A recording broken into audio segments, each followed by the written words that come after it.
On the 9th day of what were supposed to be her dream honeymoon in Zanzibar, 25-year-old fashion blogger Leonie Brandt sat in a shabby police station in Stone Town, staring in disbelief at the handcuffs on her wrists. "This is a misunderstanding," she whispered with a trembling voice to the Tanzanian police officer who had been interrogating her. "I'm the victim here, my husband. He planned everything." But her protests fell on deaf ears, because the evidence told a different story. In her hotel room, police had found stolen jewelry worth over 50,000 euros, and her newly wedded husband, Amari Bakari, had vanished without a trace. What had begun as a perfect love story for Instagram had become a nightmare that would destroy Leonie's life forever. This story shows how quickly social media can become a trap and how sophisticated scammers turn young women's dreams into deadly nightmares. Leonie Brandt was what you'd call a successful micro-influencer today. At 25, she had evolved from a small fashion enthusiast from Leipzig into a recognized voice in the German fashion scene. Her Instagram account at Leonie Lifestyle counted over 30,000 followers. Her TikTok videos regularly reached six-figure views, and brands like Zara, ASOS, and even some luxury brands regularly sent her collaboration requests.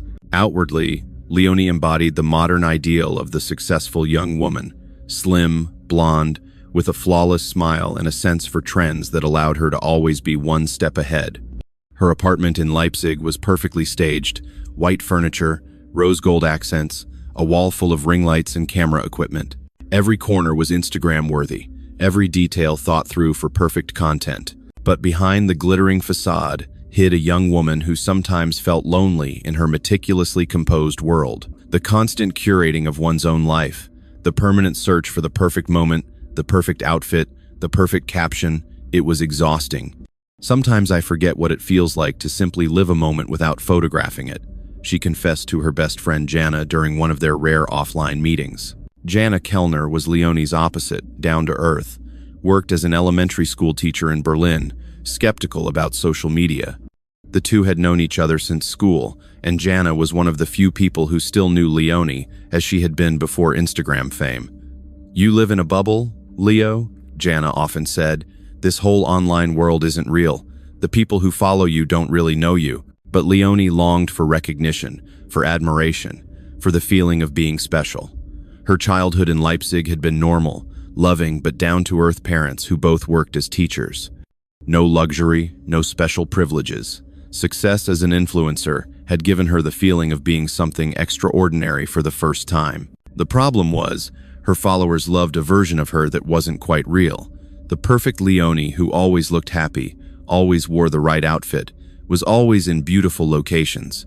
This Leonie had no bad days, no doubts, no moments of insecurity, and the more she projected this perfection, the more she felt obligated to live it. Relationships were complicated in this life. Most men who were interested in her were either fascinated by her online image or intimidated by it. Dates often ended with men asking if she would post photos of them together, or they complained that she was always on her phone. "I just want someone who sees me," Leonie told Jana during her last visit to Berlin.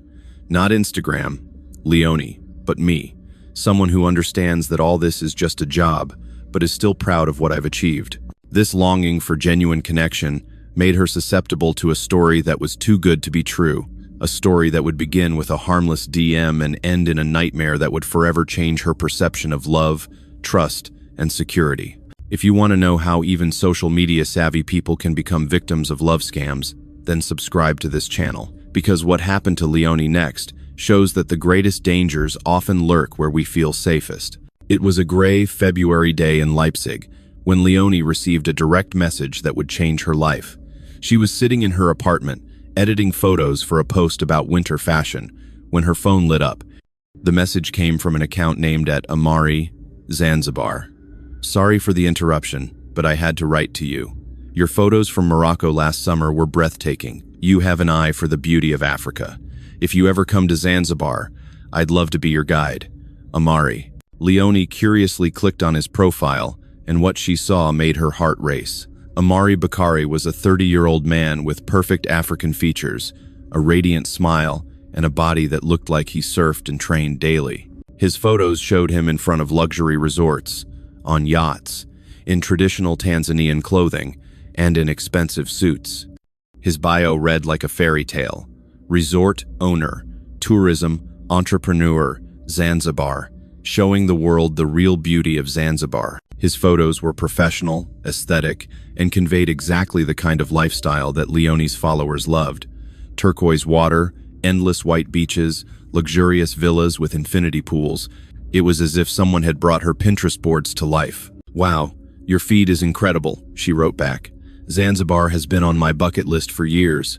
His response came within minutes. "Then let's change that.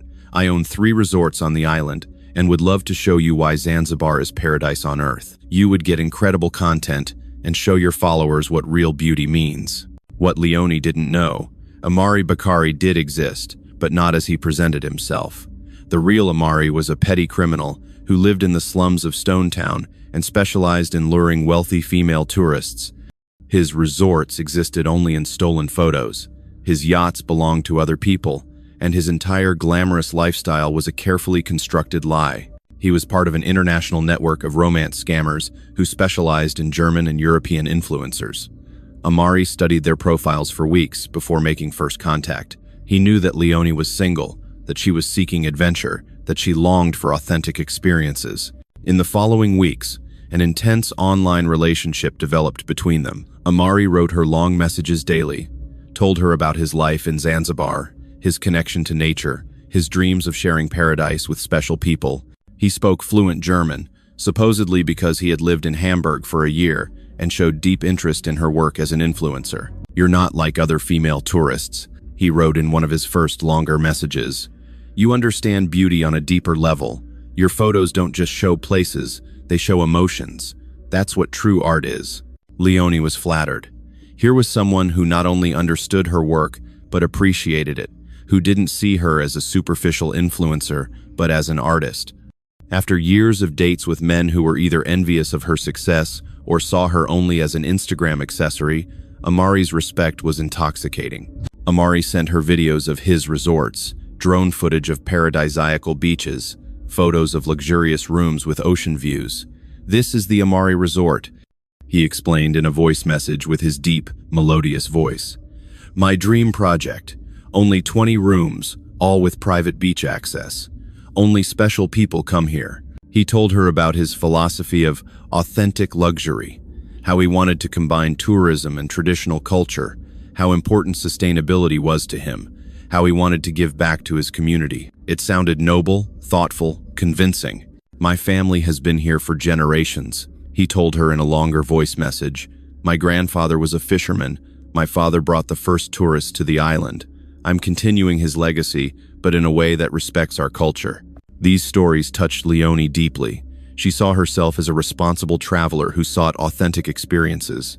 Amari seemed to embody exactly that, a man who had success but hadn't forgotten his roots. After 2 months of intense communication, Amari made a proposal that made Leonie's heart race. "I know this is crazy, but I think I'm falling in love with you. Not just with your beauty, but with your soul. Come to Zanzibar. Let me show you what real paradise means. And let's find out if what we have is as real as it feels." Leonie stared at the message and felt a mixture of excitement and fear. Was this too fast? Too crazy? But on the other hand, when was the last time she had done something truly exciting? Something that wasn't planned and curated, but spontaneous and passionate? She called Jana. "Jana, I think I'm in love." "With whom?" "You haven't told me you're meeting someone." "It's complicated. He lives in Zanzibar." There was a long pause. "Leo, please tell me you're not talking about some online guy you've never met. It's not like you think. He's special, successful, intelligent, and he really understands me. He sent me videos, proof of his resorts." "Leonie, everything can be faked. You don't know him. You know photos and texts." But Leonie was already too deep under Amari's spell. "Jana, sometimes you have to take risks for love. You don't understand that because you've never felt real passion." These words hurt Jana, and the conversation ended coolly. Leonie immediately regretted her words, but she had already gone too far to turn back. A week later, she booked a flight to Zanzibar.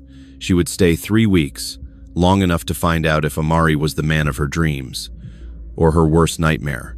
Julius Nyerere Airport in Zanzibar was a shock to Leonie's senses. The humid heat hit her like a wall as she left the air-conditioned plane. The scent of spices, salt water, and tropical flowers mixed with the noise of taxi drivers competing for tourists. It was chaotic, exciting, and completely different from anything she knew from Germany. Amari was waiting in the arrivals hall, and the first moment of reunion was magical. He was even more attractive in person. Tall, athletic, with a smile that lit up his entire face. He wore a white linen shirt and dark chinos, looked like a model from a travel magazine. His presence was overwhelming, confident, charismatic, completely in his element. "Karibu Zanzibar, princess," he said and hugged her. His cologne smelled of sandalwood and sea. His arms were strong and secure. "Welcome to paradise." The first minutes were like a dream. Amari took care of her luggage, led her through the airport like a VIP guide, spoke with officials in Swahili. He radiated authority and familiarity. Here was a man who was at home in his world. The drive to his resort was breathtaking. They drove through Stone Town with its winding alleys and historic buildings, past spice markets and small cafes. Amari told stories about the island's history, showed her hidden corners and local insider tips. "My family originally comes from this neighborhood," he said, pointing to a collection of old stone houses. "My great-grandfather was one of the first to export spices to Europe. Here are our roots." Leonie was fascinated. She filmed everything with her phone, made Instagram stories, and was overwhelmed by the authenticity of the experience. This was exactly the content her followers were addicted to: real, exotic, adventurous. The car, a luxurious white Jeep, supposedly belonged to him. The music he chose was a perfect mix of local Afrobeat and international hits. Everything was thoughtful, curated, perfectly staged. When they reached the Amari resort, she was speechless. It wasn't one of the large, impersonal hotel complexes, but a small, exclusive facility directly on the beach. Only 10 bungalows, all with private access to the turquoise sea. The staff greeted her as if she were a VIP guest. "Hujambo, Mama Leonie," the employees said, smiling. Amari translated, "They say, 'Welcome, Mrs. Leonie. You're already part of the family.'" What she didn't know, the resort belonged to an Italian businessman, and Amari had gained temporary access through bribery and forged documents. He presented himself as a business partner and used the facility for a few days before suspicion could arise. The staff was silenced with money, but for Leonie, it was perfect. Her bungalow had direct beach views, a 4-poster bed with white curtains, and a bathroom with a freestanding bathtub. It was as if she had landed in a luxury travel blog. "This exceeds all my expectations," she told Amari as he showed her the room. "This is just the beginning," he replied, and gently kissed her forehead. "Tonight I'll show you the sunset from my favorite place." On the first evening, Amari led her to a private dinner on the beach. Torches in the sand, the sound of waves, a sky full of stars. He had arranged traditional Swahili dishes, seafood curry, grilled fish, tropical fruits. A local musician played gentle guitar melodies. "You're the first woman I've brought here," he said, taking her hand. "This place is sacred to me. My family has lived here for centuries. Sharing it with you means you're something special." Leonie felt like she was in a fairy tale. She posted photos on Instagram, the romantic dinner, the spectacular surroundings, a selfie with Amari in the background. The likes and comments exploded. Goals, living the dream, and marry him flooded her notifications. "Tell me about your dreams," Amari said. "What do you really want from life?" Leonie opened up to him like she had never done with a man before. She told him about her fear that her influencer life was superficial, about her longing for genuine connection, about her dream of creating something truly meaningful someday. "You're an artist," Amari said seriously. "A storyteller. That's a gift. Together we could create something extraordinary. You could show the world what Africa really is, beyond the cliches."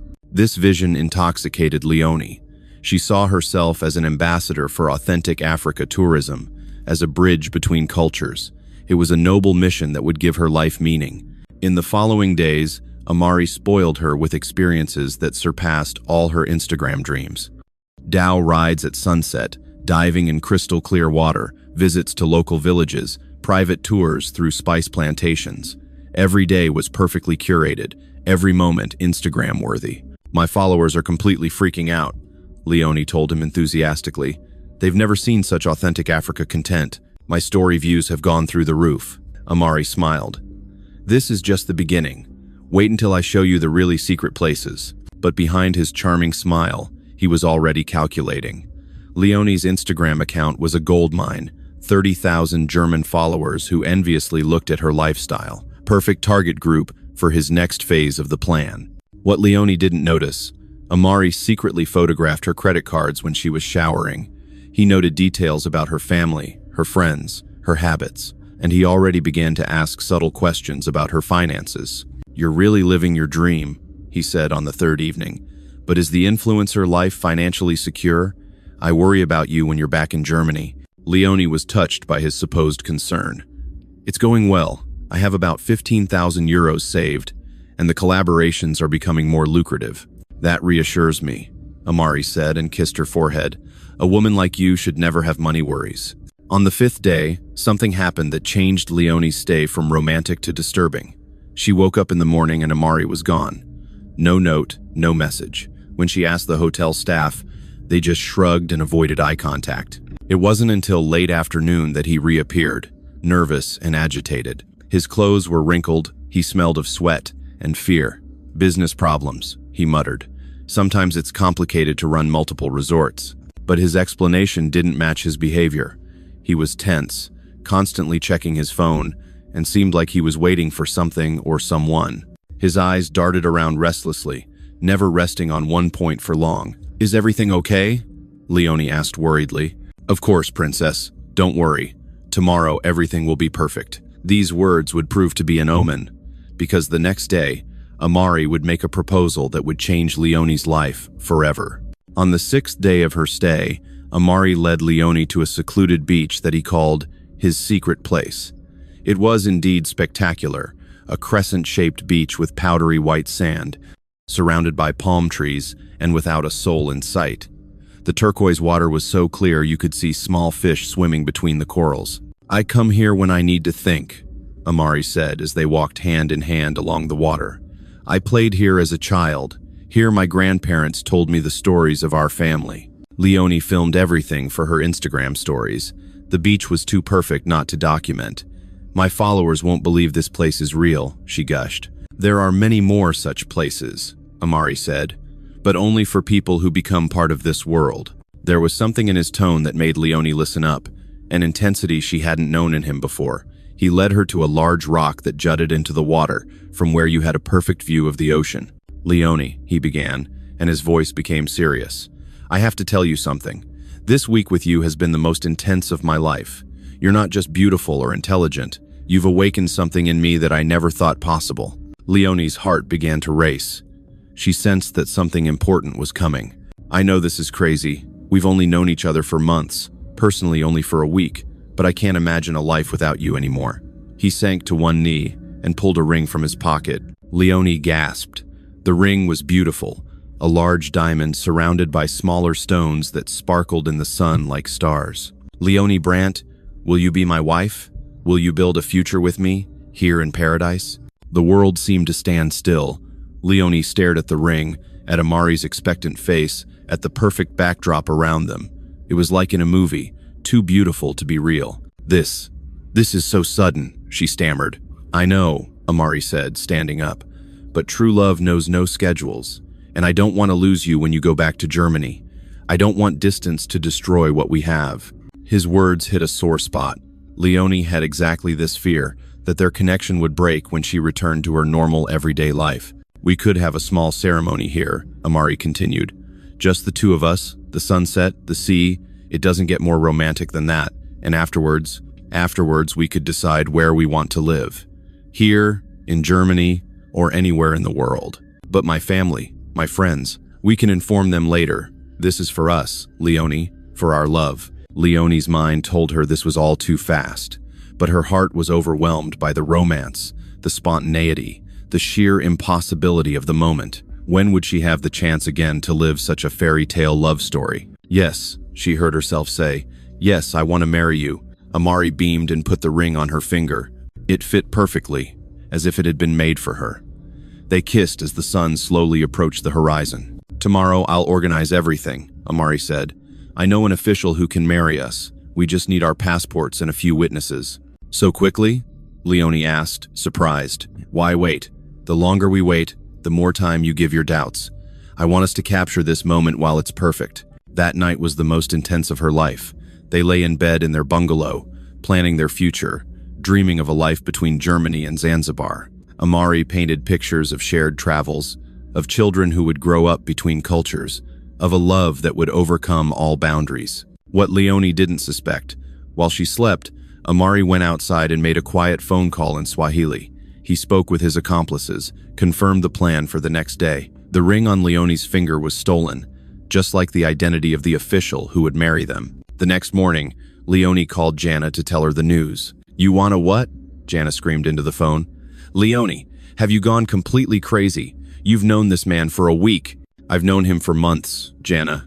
And sometimes you have to listen to your heart." "That's not your heart. That's madness. Come home immediately. We'll talk about everything calmly." "It's too late," Leonie said. I said yes. The wedding is tonight. "Tonight, Leonie? This isn't a wedding. This is a disaster waiting to happen." But Leonie had already hung up.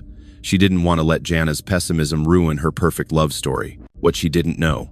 In a few hours, she would realize that she wasn't the first woman Amari had led to this secluded beach. And she wouldn't be the last either. The wedding ceremony took place at sunset on a private section of beach that Amari called his sacred family place.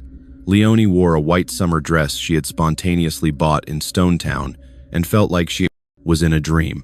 The official, a man named Kazim, spoke fluent English and seemed official in his white shirt and dark pants.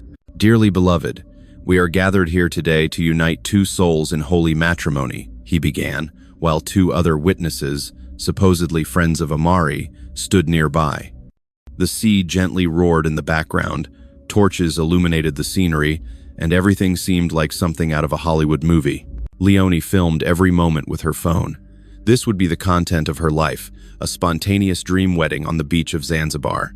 Her followers would burst with envy. "Do you, Amari Bakari, take Leonie Brandt to be your lawfully wedded wife?" Kazim asked. "I do," Amari answered with a voice full of emotion. "And do you, Leonie Brandt, take Amari Bakari to be your lawfully wedded husband?" "I do," Leonie whispered, overwhelmed by the moment. Kazim spoke a few words in Swahili, supposedly a traditional blessing, and declared them husband and wife. Amari kissed her passionately, while the witnesses applauded. What Leonie didn't know, Kazim wasn't an official but an unemployed actor whom Amari had hired for $50. The ceremony had no legal validity whatsoever. The marriage certificate she received later was a forgery, printed in an internet cafe in Stone Town. But for Leonie, it was the most romantic experience of her life. She immediately posted a photo on Instagram, her and Amari kissing on the beach, with the caption, "Just married my soulmate in paradise.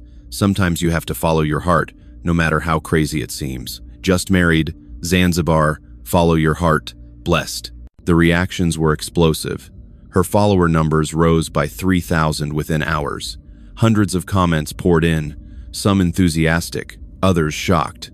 "OMG goals, are you insane? This is so romantic. Red flag alert." Jana desperately tried to call her, but Leonie had silenced her phone. She didn't want to let anyone ruin her perfect moment. They spent their wedding night in a luxurious suite that Amari had supposedly reserved for them. Champagne was ready, rose petals were scattered on the bed, candles illuminated the room. It was like in a romantic movie. "I can't believe you're my wife," Amari whispered, stroking her hair. "We're going to be so happy, my princess." But already the next morning, everything began to change. Amari was different, more distant, more businesslike. When Leonie suggested calling her parents to tell them the news, he became restless. "Let's wait a few more days," he said. "First, we need to get the papers in order. The German embassy, the authorities here. It's complicated when a German marries a Tanzanian." "But we're married," Leonie said, confused. "Kazim married us. Yes, traditionally.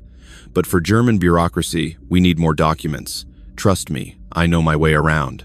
On the third day after the wedding, the dynamic changed completely.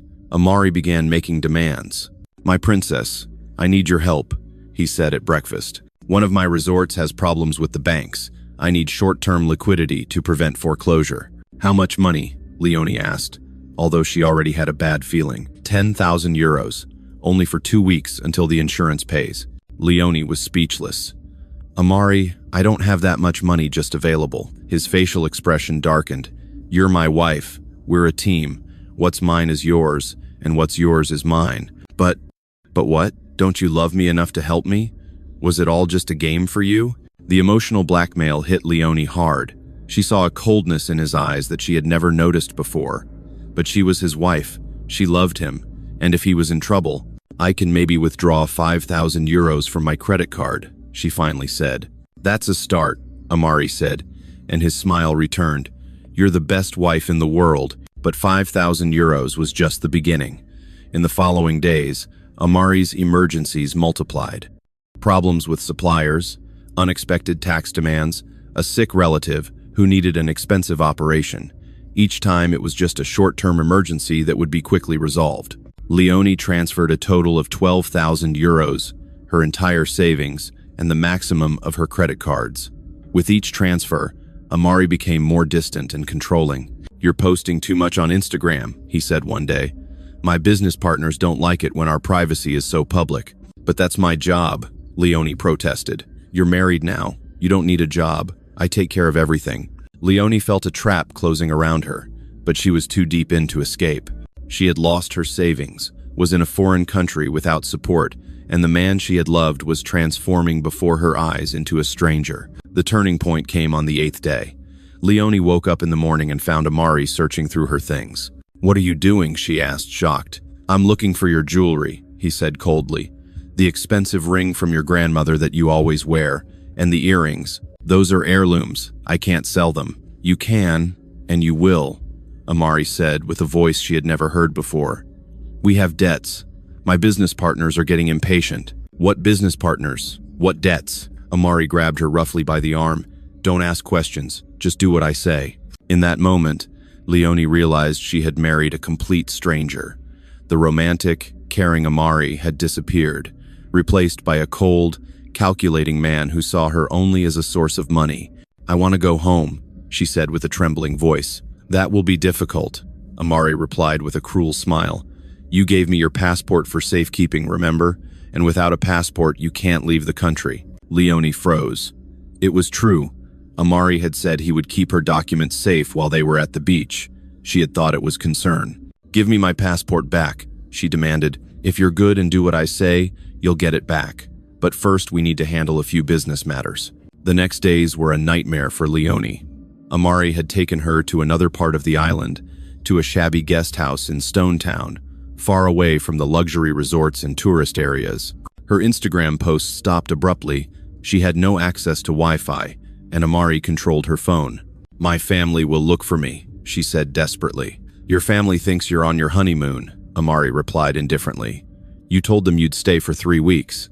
It was true. Leone had only sent her parents a brief message that she had spontaneously gotten married and needed a longer break. She hadn't wanted anyone to worry. Amari took her to various business meetings, shabby bars, and back rooms where he spoke with shady men. Leone didn't understand what was being discussed, but she felt the tension and danger. What are you doing with these men? She asked one evening. Business, he answered curtly. You don't need to understand everything. But Leone was beginning to understand. She heard fragments of words, saw money changing hands, noticed the way the men looked at her, like merchandise being evaluated. On the 10th day, Amari made her an offer that made her blood freeze. I have a friend, Ahmed, he said casually. He's very rich, very lonely. He would like to spend time with a beautiful German woman. What do you mean by that? Leone asked, although she suspected the answer. He pays well, very well, $1,000 for an evening. Leone jumped up. You want to sell me to other men? Selling is an ugly word. I'm offering you an opportunity to earn money. You have debts to me. Debts? You stole my money. Amari became aggressive. I offered you a life in paradise. Luxury, travel, everything your heart desired. That costs money. You have to contribute your part. Leone recognized the full extent of her situation. She hadn't just been financially defrauded, she had fallen into the hands of human traffickers. Amari had never been a successful businessman. He was a pimp who lured naive female tourists and then exploited them. I won't do this, she said determinedly. Then you'll stay here until you change your mind, Amari replied coldly. Without a passport, without money, without help. But Leonie wasn't going to give up. In the early morning hours, when Amari was sleeping, she managed to find her phone and secretly send a message, not to Jana or her parents, but to the German embassy in Dar es Salaam. "Help," she wrote. "German citizen trapped in Zanzibar. Passport stolen. In mortal danger. Leonie Brandt, Leipzig." She sent her GPS coordinates along and hoped someone would take her message seriously. The German embassy took Leonie's emergency call seriously.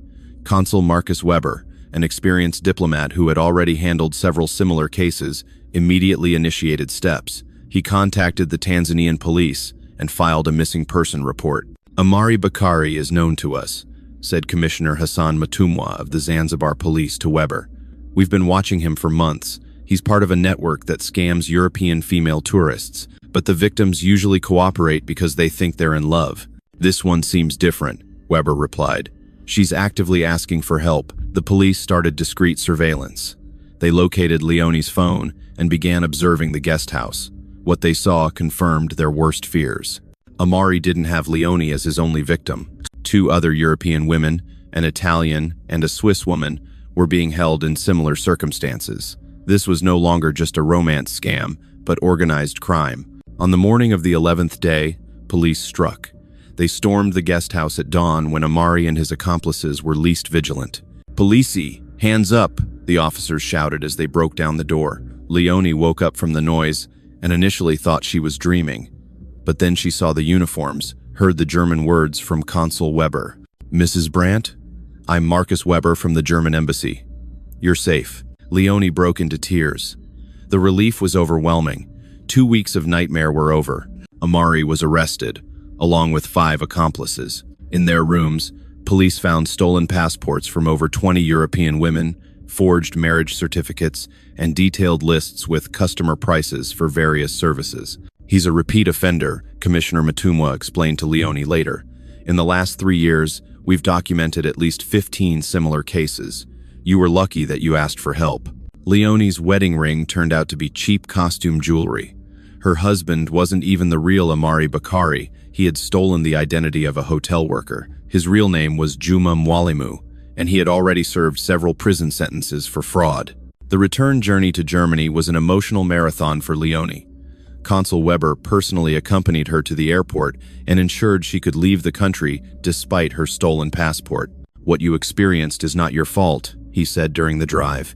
"These men are professionals. They study their victims for months and know exactly which buttons to push." But Leonie still felt guilty. Guilty because she had been so naive. Guilty because she hadn't listened to Jana. Guilty because she had lost her savings and worried her family. At Leipzig airport, her parents and Jana were waiting for her. The moment of reunion was heartbreaking. Leonie's mother cried. Her father hugged her silently, and Jana kept murmuring, "I'm sorry. I'm so sorry." "You were right," Leonie whispered to her best friend. "You were right from the beginning." The weeks after her return were the most difficult of her life. Her Instagram account had lost over 10,000 followers during her absence. The last posts before her wedding now seemed macabre, a naive young woman unknowingly walking into a trap. The comments were brutal. "Her own fault. How can someone be so stupid? Darwin Award." Others showed compassion, but Leonie couldn't block out the criticism. She sought professional help from a therapist who specialized in trauma processing. "You didn't just suffer a financial loss," explained Dr. Sarah Mueller. "You also experienced a breach of trust that has shaken your self-image." Slowly, Leonie began to understand that she hadn't been stupid or naive.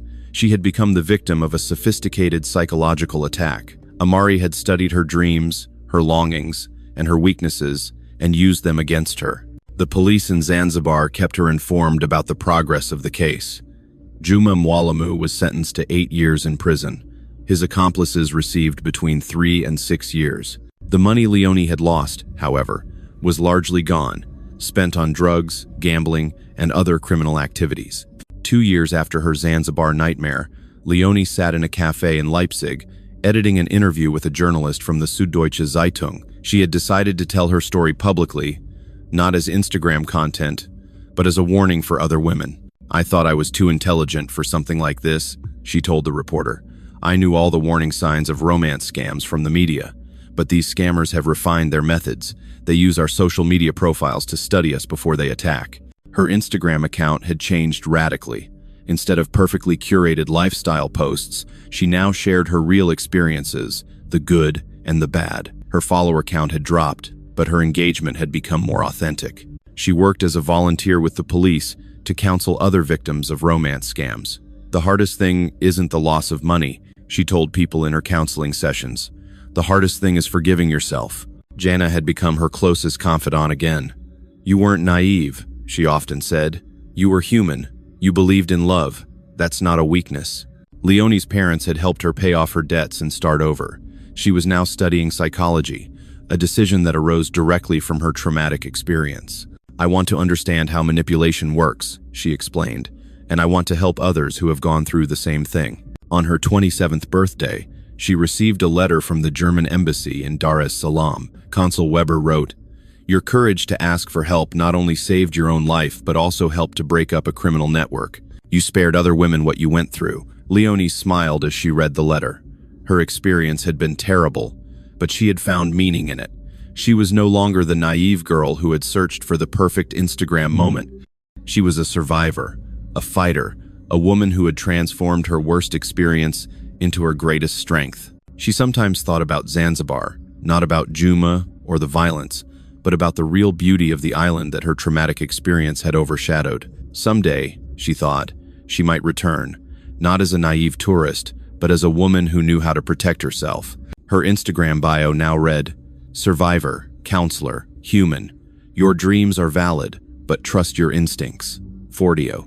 It wasn't the glamorous life she had once dreamed of, but it was real, and after everything she had been through, authenticity was the only thing that really mattered.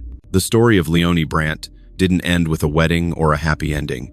It ended with something much more valuable, the realization that true strength doesn't lie in never falling, but in getting back up after every fall and helping others to do the same.